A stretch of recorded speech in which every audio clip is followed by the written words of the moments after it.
5 séries au look. Qu'est-ce que je peux dire sur la mode? J'aime la mode. Vive la mode. Putain. Cette fois-ci, j'ai décidé... Hello! On se retrouve aujourd'hui pour une nouvelle vidéo. C'est une vidéo que j'avais vraiment hâte de faire puisque c'est une vidéo qui va concerner la mode dans les séries. Donc là, il y a vraiment un mix entre deux de mes passions dans la vie. J'ai décidé de vous faire une vidéo sur 5 séries au look incontournable. La première série dont je voudrais vous parler, c'est la série Friends. Je pense que c'est une série que vous connaissez tous. C'est la plus ancienne des 5 séries que je vais vous présenter et pour cause, c'est un petit peu la pionnière dans son genre, donc c'est-à-dire le genre de la sitcom qui a vraiment fonctionné et qui est très très populaire jusqu'à maintenant. Mais Friends, c'est aussi une série qui est très importante et très intéressante à étudier du point de vue de la mode. Puisque si elle est pionnière d'un point de vue audiovisuel, elle est aussi très importante, voire avant-gardiste, du point de vue des costumes et de la caractérisation des personnages par ce qu'ils portent. Ce qui est très intéressant à observer dans Friends, c'est que cette série a lancé, relancé ou remis au goût du jour une certaine mode grâce à certaines pièces clés qui façonnent et caractérisent certains personnages dans la série et qui, jusqu'à présent, représentent des pièces incontournables, intemporelles, devenues même basiques dans nos looks à nous de tous les jours. Alors Friends, c'est par exemple et tout d'abord l'avènement du jean.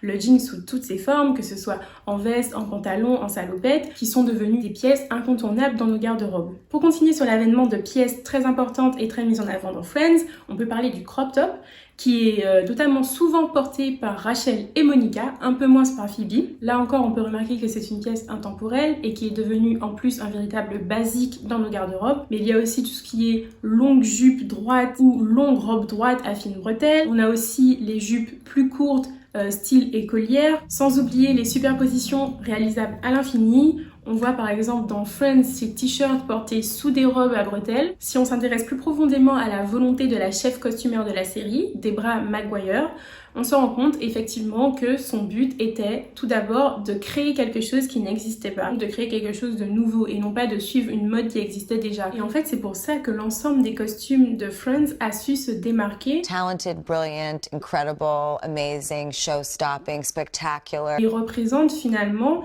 un mouvement dans la mode à part entière, une génération dans la mode, cette génération des années 90. Finalement, l'important pour Deborah Maguire, c'était de créer quelque chose de nouveau qui illustre visuellement la personnalité de chacun des personnages et qui permette en ce sens qu'on puisse les distinguer tout en gardant en tête que toutes les garde-robes devaient être harmonieuses ensemble à l'écran. Ce qu'on peut donc retenir des costumes de Friends, c'est qu'ils sont pionniers, intemporels et harmonieux. La deuxième série dont j'aimerais vous parler, c'est Gossip Girl. Gossip Girl est aussi une série très intéressante et très importante à aborder du point de vue de la mode et des costumes. Gossip Girl est la digne héritière de la série Sex and the City, puisque comme elle met en scène une palette plutôt large de personnages avec une garde-robe assez dense et plutôt luxueuse. Même si Friends et Gossip Girl se passent dans la même ville, on voit tout de suite qu'on n'est pas du tout dans le même style. Déjà, on n'est pas exactement dans la même période, mais ce n'est pas tout.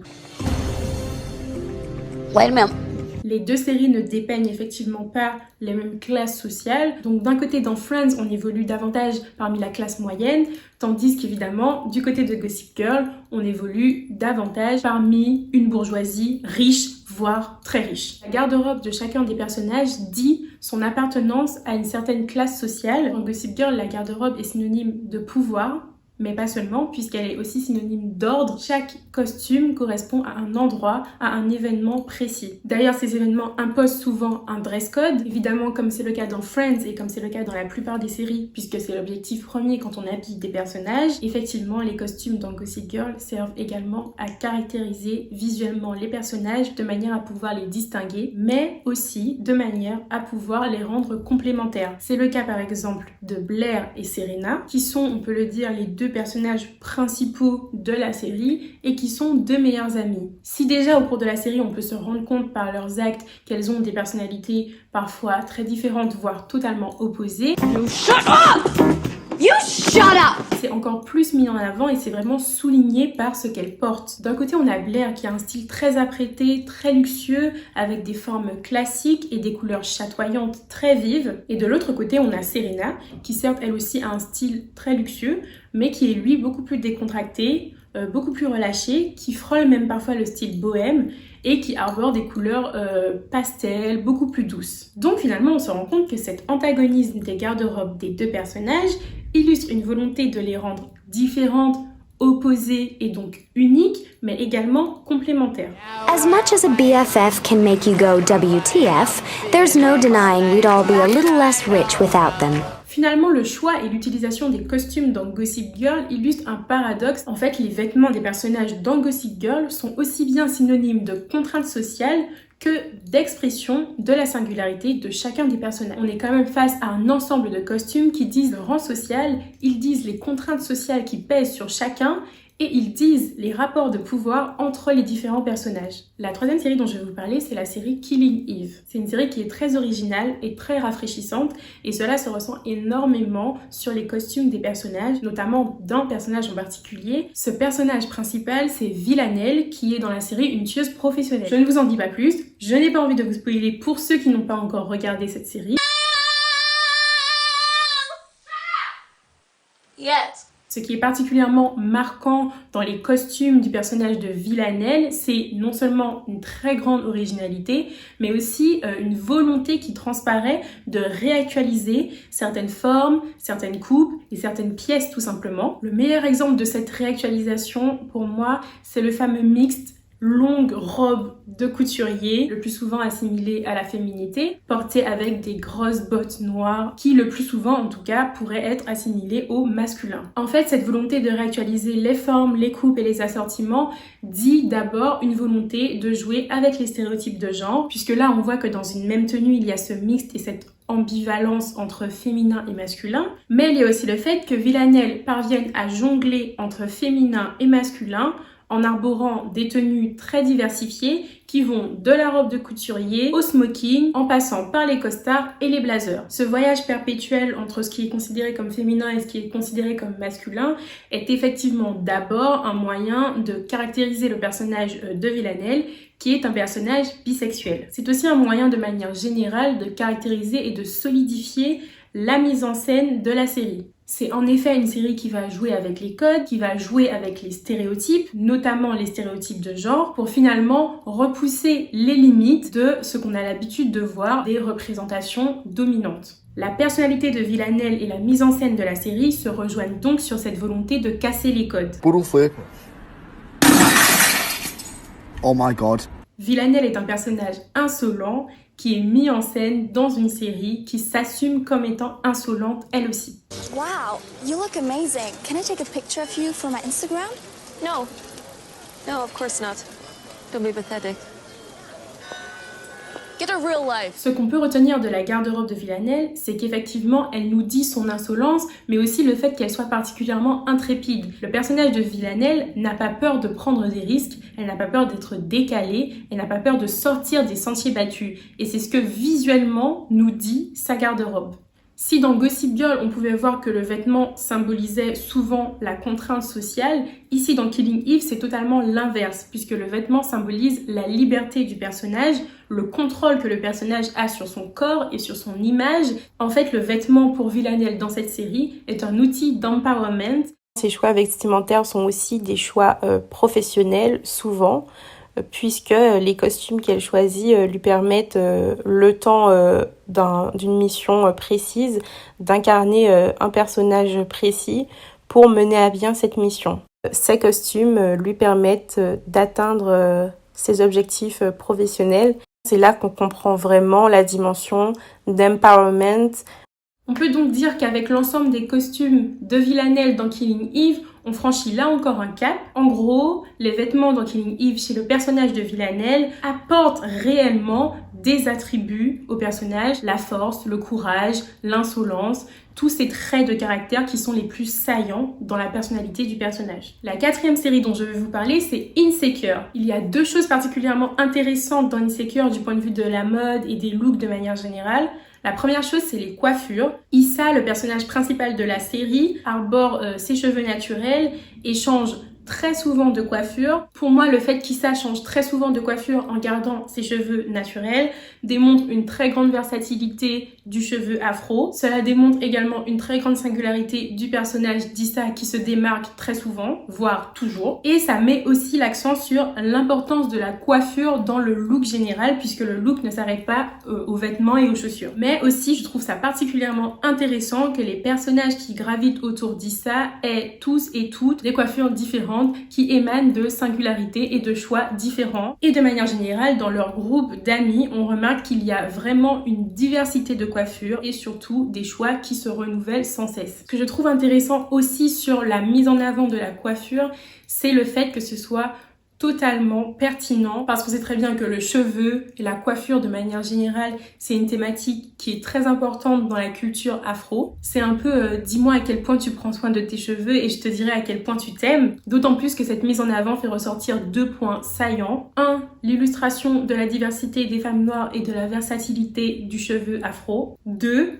L'importance du choix de leur coiffure et de leur apparence en général. On a effectivement une expression individuelle et singulière de chaque personnage, comme c'est le cas dans toutes les séries et dans tous les exemples précédents, mais là on a aussi une expression culturelle non négligeable. De manière générale, le style de la série, c'est plutôt un style décontracté. On le voit notamment chez le personnage principal, Issa, qui est plutôt du genre jean t-shirt. Mais ce qui est intéressant, c'est de voir que souvent ces t-shirts portent des messages politiques ou alors qui rendent hommage à des artistes parfois décédés. Les coiffures, qui sont de véritables témoignages culturels, mais aussi des t-shirts à message politique et des t-shirts rendant hommage à des artistes, qui sont tous les deux effectivement des témoignages culturels et artistiques, mais aussi une manière de véhiculer des messages politiques. C'est d'ailleurs pour cela que la costumière de la série, Shiona Turini, qui d'ailleurs a travaillé sur le clip Formation de Beyoncé, explique que l'important pour elle, quand elle réfléchit aux costumes des personnages de la série, est que ce soit pertinent stylistiquement et culturellement.